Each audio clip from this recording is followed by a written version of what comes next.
J'ai lu avec attention cette délibération et la concertation qui y est relatée. Je n'évoquerai que le projet de lac baignable de Villeneuve, qui non seulement a obtenu le plus grand nombre de contributions, 418 sur un total de 768, mais dont les contributions positives n'ont été que de 14%. Et je ne parle pas ici des 1200 et quelques signatures de la pétition contre ce lac baignable. Visiblement, ce projet a du mal à être accepté par les habitants. Mais je crains bien que, malgré qu'il soit écrit dans cette délibération que les contributions ouvrent 3 champs d'amélioration et d'évolution du projet qui seront à prendre en compte par la ville de Grenoble, j'ai bien peur que, comme d'habitude, elle fasse ce qu'elle a décidé sans en tenir compte. On connaît la chanson, c'est facile d'aller parler de démocratie participative à Rio, plus difficile de l'appliquer dans les faits. Je lis aussi dans cette délibération que le projet de gestion reste à préciser par la ville de Grenoble, ce qui me laisse penser que celui-ci doit encore être bien flou. Pourquoi ne suis-je pas vraiment surprise ? Pourtant, la publication La Lettre du Lac nous informe que la ville annonce que 400 000 € seront nécessaires pour son fonctionnement annuel, en plus des 4 millions pour sa création, enfin sa réhabilitation.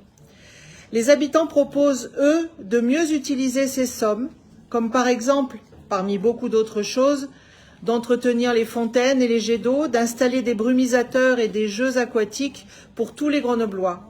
Je n'évoque que les propositions liées à la fraîcheur.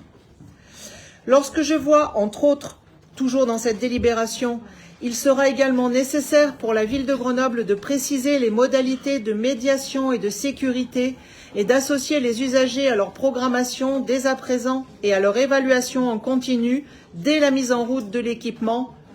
Je me dis que c'est plutôt mal parti. Ce projet de lac baignable verra, malgré l'opposition des habitants, peut-être le jour, un jour, mais dans quelles conditions et pour faire plaisir à qui ? Nous pouvons, comme d'habitude, avec Grenoble, nous attendre au pire, car si on peut se réjouir de la bonne organisation de cette concertation, et on peut féliciter la métropole pour cela, et d'un réel engouement des habitants qui se sont manifestés en nombre pour donner leur avis, il est plus que probable que les élus grenoblois passent en force et imposent leur idée sans tenir compte des principaux concernés. On a désormais suffisamment d'exemples pour craindre le pire, mais il faudra attendre les résultats de l'enquête publique.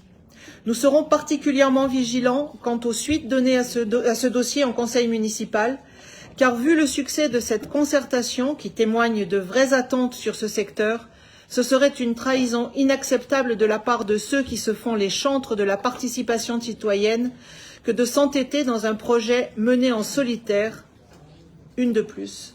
Je vous remercie.